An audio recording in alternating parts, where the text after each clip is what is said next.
What's up guys, welcome back. In today's video we're going to be saying goodbye to Great League with some spicy battles, and hope you guys are good so far in Season 7, but these battles are pretty good and we're going to be analyzing a couple to show you guys some tips to look out for to improve your skills and just get you into a better rating this season than last season. So shout out to Smells of Curry for this first submission using Meltan, as you saw in the thumbnail, probably the reason you clicked this video. Sent these battles to me a little bit before in the past, but the gameplay was still good because we were all at that level at that time, so don't worry too much on the ranking. But showcasing Meltan and as well as G-Fisk and Altaria, so let's just jump right into it, and then we'll just keep this video moving. All right. So now he sent me battles from 2 sets. This was from the first set where he went, I believe, 4-1, and he was leading Altaria at the time. Ran into a bad lead and switches into Meltan right away. And Meltan has Thunder Shock, which is very spammy as a quick move. It generates energy really fast, and was able to get to 2 flash cannons here, as you're going to see. Gets to 1 more flash cannon before fainting, which is going to get the second shield from the opponent. Now, the opponent obviously wins with the charms, but then makes a weird play and switches into a Charizard. So this is not a play you want to do, especially against the G-Fisk. So this might have been a beginner battler, but just for those of you watching who are just getting started in Go Battle League, do not switch into Charizard when you don't have shields, because the flying type and the fire type of Charizard makes it double weak to rock, and so one single rock slide will KO. So as you're gonna see, boom, it just goes down. So yeah, and they realized they messed up, and maybe it was a misclick, I don't know, but anyways, yeah, lesson learned. Let's go into the next game. Now, these were from the 5-0 set, these next 2 battles, and he's leading Meltan at this point. So you're going to see Roserade, not a great lead because those weather balls are going to be super effective damage. He tries to catch a weather ball, but switches a little too early, so the opponent is able to store up all that energy, and then they switch into a Stunfisk. Now, I speed this up a little bit.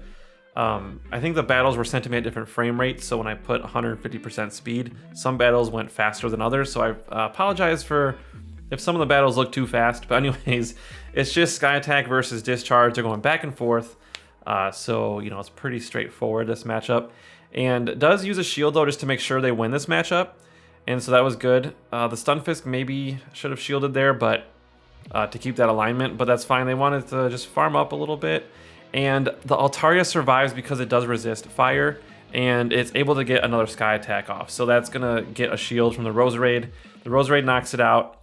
And now, the Meltan comes back in, probably going to shield this, yeah, because it's super effective. Gonna go for the bait here, gets the shield, and then is going to make a really, really well-timed switch. Very well played there.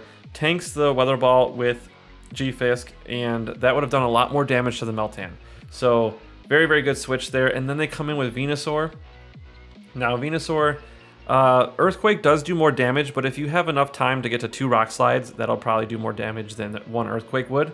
And so you see there, he doesn't get to it, but the Meltan is going to be able to get to a Flash Cannon and just survives that Frenzy Plant. But an excellent Flash Cannon will be enough to KO the Venusaur. So very well played there. That was a very, very good game.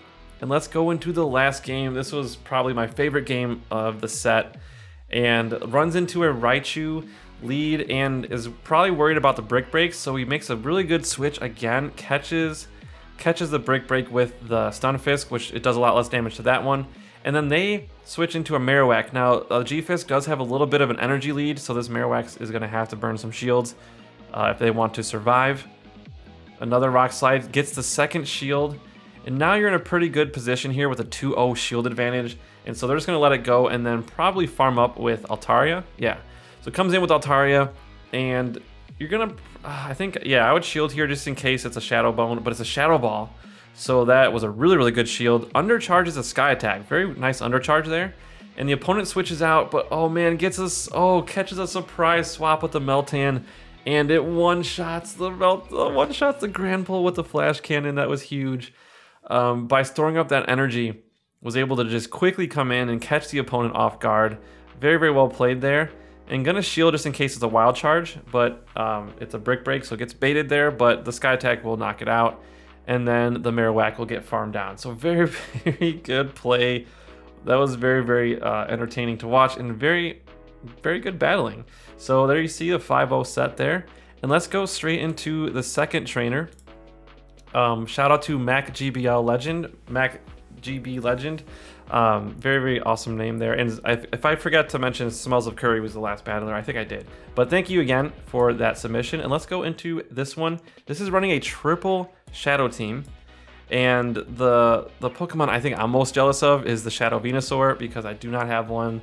Of course, I don't think I have any of these for Great League, so I'm really jealous of this team. But loses that lead to the Toxicroak, switches into the Shadow Venusaur, gets an extra Vine Whip off, which is really, really good.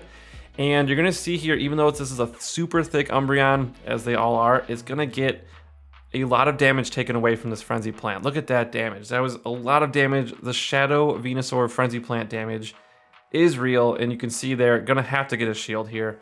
That Umbreon would not have survived that.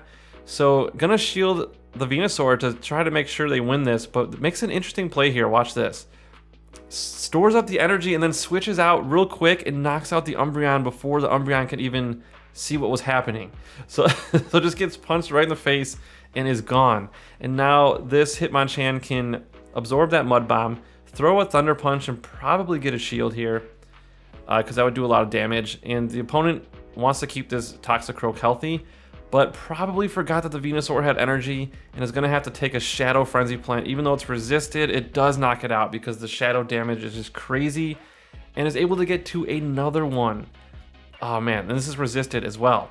But look at that chunk damage, it's crazy. So now it's going to come in with Snorlax, and a Superpower at this point will probably knock it out with that Shadow bonus. Shields a Flash Cannon, probably safe to shield no matter what that was, even though if they knew it was a bait, could still get to that Superpower in time. So gets the Superpower and knocks out the Registeel. Very, very good game there. Loses the lead, but wins the match. And so let's go into the last game. And this was submitted by JoltyJohn13, so shout out to JoltyJohn13. Running a pretty spicy team here. None of these Pokemon are, I would say, are meta at all, especially Alomomola, and especially in Open Great League. So running a pretty spicy team, and let's just check out these two battles. And we're going to analyze the last battle because there was some really, really good play in that last battle, and I want to show you guys so you can learn from it. Okay, Square Glitch again. What else is new, right? Runs into a very, very bad lead. You're going to see in a second here. Galvantula lead. Probably one of the worst leads you could run into as a water type. But you can see here these waterfalls are chunking down quite a bit and makes a perfectly timed switch. That was huge. That was huge because that spider wasted 3 volt switches, which is, let's see, 12 turns of energy, which is a lot of energy to waste. So they switch out into Frenzy Plant, or the Venusaur. They don't have a pretty big counter to this thing, so Frenzy Plant was their best counter. But a neutral Frenzy Plant would do a ton of damage to this thing, so that's why John shielded. Gonna just spam the Dragon Claws. That is Flygon's most, strongest asset, is the spamminess. And has some pretty hard-hitting moves too. Earthquake being one of them, Earth Power being another one. Really, really good moves that it has. Okay. Gonna farm with the Charizard and probably just gonna let this one go, even though it will do a lot of damage if it's a Sludge Bomb, which it is. But you notice that he's running Wing Attack, and you also notice, if you look at his moves, he's running Overheat. So that's gonna be very important to note for the next match. It's gonna very much come in handy. But is able to get a Psychic off on the Spider. I don't know why I keep forgetting the name of it. It's Galvantula, and I keep calling it Spider. But yeah, Galvantula gonna throw a Discharge, gonna get a shield because John just wants to get rid of this thing because a Discharge would wreck that Charizard. Even if the Charizard had over 50% health, it could probably knock it out. So just gonna commit to that farm down. Gets a Psychic off on the Swampert, and this is another important thing to note about Charizard, is it has a higher attack stat than Swampert. And so even though the Swampert probably stored 2 Hydro Cannons maybe, the Charizard will be able to get a Dragon Claw off with a CMP tie and takes the match there. So that's something to remember if you are potentially facing a Swampert with your Charizard. Okay, Last game here of the video, and we have an Azu lead. This is a pretty neutral lead unless Azu has Play Rough. If it has Play Rough, it's a losing matchup. If it has Ice Beam Hydro Pump, it's a winning matchup. And this one has Play Rough. Of course it has Play Rough. So this is not looking good for the big pink fish here, but gets a Psychic and gets the debuff. So that was huge. That was huge. Now that kind of flips the matchup. I think it's positive now. And throws another Psychic and gets another debuff. So that was just amazing luck there with the RNG. So I think if this were me, I would just try to win this matchup now that I got those 2 debuffs. I want to take advantage of that and win switch advantage. So they do shield. John does shield here. And then goes for the Psychic and most likely won't get shielded just because the Azu was really low on health. And I was correct, it doesn't get a shield. And has switch advantage now. Swampert comes in, Shadow Swampert comes in. So that is why you want to win switch advantage, because if you didn't and they line that up with your Charizard, most likely it's game over. So look at this damage here.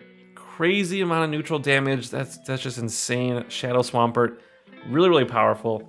But just gonna keep throwing those those Dragon Claws. Doesn't get a shield though, but can get to another one. Very spammy. This is coming in handy quite a bit because they're gonna get the last shield. And then it looks like this Swampert, if you count the energy and rewind, it looks like it's energy dry after this one, and they switch out. So they're pretty much on no energy, and that's important to note. Now, let me pause it. Okay, Umbreon. This is not the Pokemon you want to see in the back because it is just so hard to beat if you don't have, if you don't have like a fighter. And so this is where you have to know your team, okay? You have to know that Overheat, and I didn't know this because I don't run this team, but I looked it up. Overheat does 50.9% damage on average, which means if you wait for your Umbreon to get to yellow health, that means it's at 50%. And so once that Umbreon gets yellow, then you can throw the Overheat and know that it will knock it out. And so you also want to keep an eye on your own energy because you know a Swampert's in the back and shields are down. And so you have to be able to win that. So there's a lot of variables here. A lot can go wrong. And let's see how John plays it. Actually, there is a shield, but you'll see he's going to end up having to use one because Umbreon is super spammy. And so you can't just not shield. The Umbreon will knock you out. So, okay, Dragon Claw doesn't do a lot of damage. It's just waiting for that Umbreon to get to yellow so he can throw the Overheat. Gonna farm a little bit more energy. And then now you see it went yellow, and there it goes for the Overheat. So perfectly played. Umbreon is not gonna get a foul play off. Knocks it down. And then it's a race to the charge move, but it was only 4 wing attacks to get to the Dragon Claw. And that Swampert was probably 4 or 5 mud shots from the Hydro Cannon. Either way, Swampert loses CMP. So was just able to win that game. That was a lot closer than it looked, even though he won the lead.